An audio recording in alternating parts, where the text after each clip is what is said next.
Hello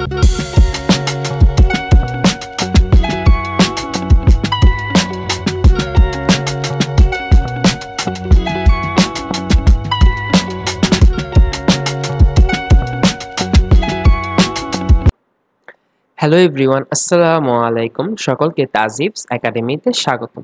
so আজকে আমরা আমাদের ক্যালকুলেটর হ্যাক সিরিজের আরেকটি নতুন ভিডিও নিয়ে তোমাদের সামনে চলে এসেছি। তো আজকে আমরা দেখব কিভাবে আমরা ক্যালকুলেটর ব্যবহার করে ত্রিঘাত সমীকরণ সমাধান করতে পারি। আমাদের হাতে থাকা ছোট্ট একটা যন্ত্র বা ডিভাইসটাকে কত সহজে ব্যবহার করে আমরা এত জটিল এবং বড় বড় ক্যালকুলেশন, যেখানে আমাদের প্রায় 5 থেকে 10 মিনিট সময় লাগতে পারে হাতে কলমে সমাধান করতে, সেটাকে আমরা জাস্ট 30 সেকেন্ডের মধ্যে সমাধান করব। চলো দেরি না করে শুরু করা যাক। সো আজকে আমরা আমাদের ত্রিঘাত সমীকরণ সমাধান করার লক্ষ্যে আমি এখানে 5টা সমীকরণ অ্যাজ এ এক্সাম্পল তোমাদের জন্য নিয়ে এসেছি। সো আজকে আমরা এই 5টা সমীকরণ সমাধান করার মাধ্যমে শিখব কিভাবে আসলে আমাদের ক্যালকুলেটরের সাহায্যে ত্রিঘাত সমীকরণ সমাধান করতে হয়। চলো দেরি না করে শুরু করা যাক। সো ভিডিওটাকে আরো সামনে এগিয়ে নিতে আমরা তাড়াতাড়ি করে আমাদের ক্যালকুলেটরটাকে নিয়ে আসি, আমাদের মেন যন্ত্র। আচ্ছা, সো এটাই হচ্ছে আমাদের সে কাঙ্ক্ষিত ক্যালকুলেটর। সো আজকে আমি যে ক্যালকুলেটর ব্যবহার করতেছি এটা হচ্ছে 991 ES plus second addition. So তোমাদের কাছে যদি এই একই রকম ক্যালকুলেটর না থাকে কোনো সমস্যা নেই, জাস্ট হতে পারে একটু নাম্বারে বা অপশনগুলো একটু তোমাকে খুঁজে নিতে হবে, ঠিক আছে? বাট অনেকাংশেই সিমিলার, ঠিক আছে? আচ্ছা, তো প্রথম কথা হচ্ছে যখন আমরা আমাদের ত্রিঘাত সমীকরণ সমাধান করব ক্যালকুলেটরের মাধ্যমে, তখন এটাকে আমাদেরকে একটা আদর্শ ফরম্যাটে নিয়ে আসতে হবে এবং সেই আদর্শ ফরম্যাটে আনার পরে সেই ফরম্যাটটাকে আমাদের ক্যালকুলেটরে ইনপুট দিতে হবে, যাতে করে কি আমরা আমাদের এক্সপেক্টেড আউটপুট হিসেবে মূলগুলো পেতে পারি। আচ্ছা, তো সেই এক্সপেক্টেড মূলগুলো পাওয়ার জন্য আমাদেরকে যে আদর্শ ফরম্যাটটা ব্যবহার করতে সেটা হচ্ছে ax³ plus bx² plus cx plus d equals to 0। তার মানে কি x³ এর সহগ হচ্ছে a, x² এর সহগ হচ্ছে b, x এর সহগ হচ্ছে c এবং আমাদের কনস্ট্যান্ট হচ্ছে d, এবং অবশ্যই আমাদের রাইট সাইডে 0 হতে হবে, ঠিক আছে? আচ্ছা, সো আমরা আমাদের এই ত্রিঘাত সমীকরণগুলোকে আমরা এই ক্যালকুলেটরের মধ্যে ইনপুট দিব এবং দেওয়ার পরে আমরা দেখব যে আমাদের এই এক্সপেক্টেড মূল যেগুলো আছে এগুলোকে পাওয়া সম্ভব কি সম্ভব না। চলো শুরু করা যাক। সো প্রথমে আমরা আমাদের ক্যালকুলেটরে এখানে দেখবা মোড নামে একটা অপশন আছে, এই মোড নাম্বার অপশনটি ক্লিক করব। তারপরে দেখো আমাদের 5 নাম্বার অপশন দেখাচ্ছে ইকিউএন, এটার মানে হচ্ছে ইকুয়েশন। যদি তোমাদের ক্যালকুলেটরে এই 5 নাম্বার ইকুয়েশন না থাকে কোনো সমস্যা নাই, তোমরা একটু খুঁজলেই পেয়ে যাবে তোমাদের ক্যালকুলেটরের মধ্যে কোথায় আছে এই ইকুয়েশনটা। হতে পারে নাম্বার একটু মানে একটু 19-20 হতে পারে, যেরকম আমার এখানে 5 আছে, তোমাদের হয়তো বা 8 বা 7 বা 6 থাকতে পারে। ইট ডাজন্ট ম্যাটার, তুমি তোমার ক্যালকুলেটর যে মডেলেরই হোক না কেন তুমি এটা কষ্ট করে খুঁজে নেবে। আচ্ছা, তো আমাদের যেহেতু এখানে ইকুয়েশন নাম্বার 5 এ আছে, তো আমরা এখানে 5 প্রেস করে দিব। আচ্ছা, এখন আমাদের কাছে 4টা ইকুয়েশন সিস্টেম আছে, এখান থেকে আমরা যেটা আমাদের কাঙ্ক্ষিত ইকুয়েশন সলভ করার জন্য সেটা আমরা নেব। যেহেতু আজকে আমরা ত্রিঘাত সমীকরণ সমাধান করব, তাই আজকে আমরা ax³ plus bx² plus cx plus d equals to 0, তার মানে আমরা 4 নাম্বার অপশনটাকে চুজ করব। দেখো, যখন আমি 4 নাম্বার অপশনে চুজ করলাম আমার কাছে একটা বক্স খুলে গেছে। দেখো এখানে এ বি সি, কিন্তু আমাদের আরেকটা আছে ডি। ডিটা তোমরা দেখবা এই যে এখানে হচ্ছে আমাদের আরেকটা বক্স, সেটা হচ্ছে ডি। আচ্ছা, তো চলো আমরা আমাদের আগের মতোই আমরা আমাদের যে ইকুয়েশন আছে এই ইকুয়েশনের সহগগুলোকে এখানে এ বি সি ডি এগুলোতে ইনপুট দিব। আচ্ছা, তাহলে চলো আমাদের প্রথম নাম্বার ইকুয়েশন হচ্ছে x³ plus 2x² minus 5x minus 6 equals to 0। তো চলো আমরা আমাদের এই ইকুয়েশনের সহগগুলোকে এখানে ইনপুট দিই, ঠিক আছে? তোমরা যদি ইংলিশে বলা যায় কোফ্যাক্টোরিয়াল, ঠিক আছে? যাই হোক, চলো আমরা আমাদের ত্রিঘাত সমীকরণের এই ইকুয়েশনটাকে আমরা এখানে ইনপুট দিই। তাহলে এখানে আমাদের x³ এর সহগ হচ্ছে 1। তারপর দেখো আমি 1 প্রেস করার পর এখানে ইকুয়াল প্রেস, দেখো আমার কিন্তু এ বক্সের মধ্যে 1 চলে গেছে। তারপর আমাদের x² এর সহগ হচ্ছে 2, তো আমরা এখানে 2 প্রেস করে ইকুয়াল দিলাম, আমার বি বক্সে 2 চলে গেছে। তারপর আমি দেখলাম যে আমার x এর সহগ হচ্ছে -5, তো -5 প্রেস করে আমরা ইকুয়ালে প্রেস করলাম। তারপর আমার যেটা হচ্ছে কনস্ট্যান্ট ভ্যালু সেটা হচ্ছে -6, ইকুয়াল প্রেস করলাম। দেখো তাহলে আমার কিন্তু এ বি সি আমার 4টা বক্সের মধ্যে ভ্যালু রাখা শেষ। তো আমি যে মাত্র ইকুয়াল প্রেস করব, আমার একটা মূল সেটা হচ্ছে 2, যেটা আমাদের এক্সপেক্টেড মূলের মধ্যে আছে। আরেকবার ইকুয়াল প্রেস করলে আমার কাছে আরেকটা মূল চলে আসবে, যেটা হচ্ছে -1, যেটা আমাদের এক্সপেক্টেড ভ্যালুর মধ্যে আছে। তারপর আমাদের x3 যেটা হচ্ছে -3। তার মানে দেখো আমরা আমাদের ইকুয়েশনে যে তিনটা মূল পাওয়ার কথা ছিল সে তিনটা মূলই আমরা পেয়ে, যেটা হচ্ছে -3, -1 এবং হচ্ছে 2।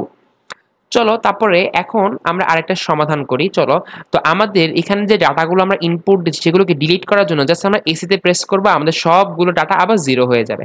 তারপর চলো সেকেন্ড ইকুয়েশন, এটা হচ্ছে x³ plus 8x² plus 19x plus 12 equals to 0। চলো আমরা এখন আমাদের এই ইকুয়েশনটাকে ইনপুট দিই। তাহলে এখানে x³ এর সহগ হচ্ছে 1 ইকুয়াল, দেখো আমার কিন্তু 1 চলে গেছে। তারপর x² এর সহগ হচ্ছে 8 ইকুয়াল দিলাম। তারপরে আমাদের x এর সহগ হচ্ছে 19, আমরা 19 ইকুয়াল দিলাম। তারপর আমাদের শুধু কনস্ট্যান্ট ভ্যালু হচ্ছে 12, তার আমরা 12 ইনপুট দিলাম। দেখো আমরা কিন্তু প্রত্যেকটা বক্সের মধ্যে ভ্যালু রাখা শেষ। তো আমি যে মুহূর্তে ইকুয়াল প্রেস করব তখন আমার x1 চলে আসছে, যেটা হচ্ছে -1, যেটা আমাদের এক্সপেক্টেড ভ্যালুর মধ্যে আছে। তারপর আরেকটা মূল হচ্ছে যেটা হচ্ছে x2, সেটা হচ্ছে -3, যেটা হচ্ছে আরেকবার আমার এক্সপেক্টেড মূলের মধ্যে আছে। তারপর আরেকটা হচ্ছে x3, সেটা হচ্ছে -4, যেটা হচ্ছে আমার এক্সপেক্টেড মূলদের মধ্যে ছিল। অর্থাৎ আমি এই ইকুয়েশনটাকে সমাধান করে ক্যালকুলেটর থেকে এই তিনটা মান পেয়েছি। চলো তারপর আরেকটা সমাধান করা যাক। তো আমি আবারও এসিতে ক্লিক করব, তাহলে আমার প্রত্যেকটা ডাটা রিমুভ হয়ে জাস্ট 0 চলে আসবে। চলো তারপর 3 নাম্বার ইকুয়েশনটা সলভ করেছে, হচ্ছে x³ plus 4x² plus x minus 6 equals to 0। তাহলে চলো এটাকে আমরা ইনপুট দিই, সেটা হচ্ছে x³ এর সহগ হচ্ছে 1 ইকুয়াল, তারপর x² এর সহগ হচ্ছে 4, তারপর শুধু x এর সহগ হচ্ছে 1, তারপর কনস্ট্যান্ট হচ্ছে আমাদের -6। দেখো আমার কিন্তু প্রত্যেকটা বক্সে ভ্যালু রাখা শেষ। তো আমি যে মুহূর্তে ইকুয়াল প্রেস করবো আমার চলে আসবে একটা মূল, আর সেটা হচ্ছে x1 হচ্ছে +1। দেখো আমার কিন্তু +1 আছে। তারপর আমি আরেকবার ইকুয়াল প্রেস করব, দেখো আমাদের কিন্তু এখন মূল চলে আসছে একটা -2, এখানে -2 আছে। তারপর আরেকটা মূল হচ্ছে আমাদের -3, অর্থাৎ আমাদের এখানে -3টাও চলে আসছে। ঠিক আছে, আচ্ছা চলো আরেকটা দেখা যাক। তো আমি আবার বরাবরের মতো এসিতে প্রেস করলে দেখো আমার সবগুলো ডাটা 0 হয়ে যাবে। তারপর চলো আরেকটা সমাধান দেখি, সেটা হচ্ছে x³ -15x² plus 71x minus 105 equals to 0। তো চলো আমরা ইনপুট দিয়ে ফেলি। x³ এর সহগ হচ্ছে আমাদের এখানে 1, তারপর x² এর সহগ হচ্ছে -15, তারপর আমাদের x এর সহগ হচ্ছে 71, তারপর আমাদের যেটা হচ্ছে কনস্ট্যান্ট ভ্যালু সেটা হচ্ছে -105। দেখো আমার কিন্তু প্রত্যেকটা বক্সে ভ্যালু রাখা শেষ। তো আমি এখন ইকুয়াল প্রেস করব, তাহলে আমাদের একটা মূল আসতেছে হচ্ছে 3, যেটা আমাদের এক্সপেক্টেড মূলের মধ্যে ছিল। তারপর আরেকটা হচ্ছে আমাদের 7, যেটাও আমাদের এক্সপেক্টেড মূলের মধ্যে ছিল, এবং আরেকটা মূল হচ্ছে আমাদের 5, যেটাও আমাদের এক্সপেক্টেড মূলের মধ্যে ছিল। অর্থাৎ আমরা এই ইকুয়েশনটাকে ক্যালকুলেটে ইনপুট দেওয়ার পরে আমরা এই তিনটে এক্সপেক্টেড ভ্যালু সঠিকভাবে আমরা সমাধান করে পেয়েছি। চলো তারপরে আরেকটা দেখা যাক, এটা হচ্ছে আমাদের লাস্ট এবং এটা একটু স্পেশাল প্যাক। মানে দেখো আমরা যে জাস্ট ক্যালকুলেটর ব্যবহার করে বাস্তব মূল ছাড়াও যে আমরা হচ্ছে অবাস্তব মূলও বের করতে পারি, সেটার জন্যই এই এক্সাম্পলটা দেওয়া। চলো শুরু করা যাক। এখানে আমাদের একটা সমীকরণ হচ্ছে x³ -x² -7x -65 equals to 0।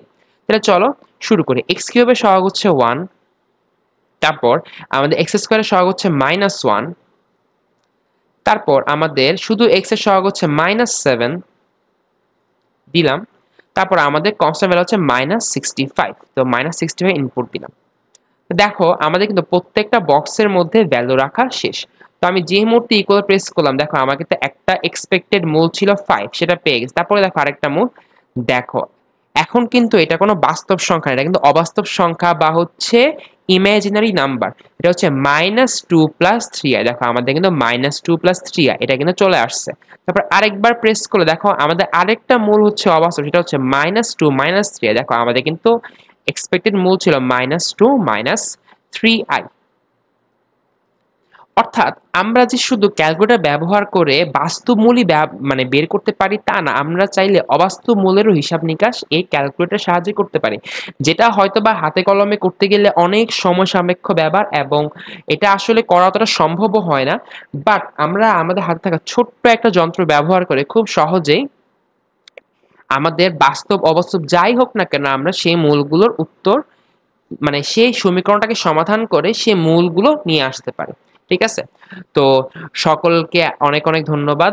So আজকে আমরা দেখলাম যে কিভাবে আমরা আমাদের হাতে থাকা ছোট্ট একটা যন্ত্র ক্যালকুলেটর ব্যবহার করে এত বড় বড় ইকুয়েশনস, ত্রিঘাতের ইকুয়েশনস যেখান থেকে এক্স এর ৩টা ডিফারেন্ট ডিফারেন্ট ভ্যালু আসতে পারে, যেটা হাতে কলমে করতে গেলে কমপক্ষে ৫ থেকে ১০ মিনিট সময় লাগতে পারে, সেটাকে আমরা ৩০ সেকেন্ডের মধ্যে বের করে ফেলতে পারি।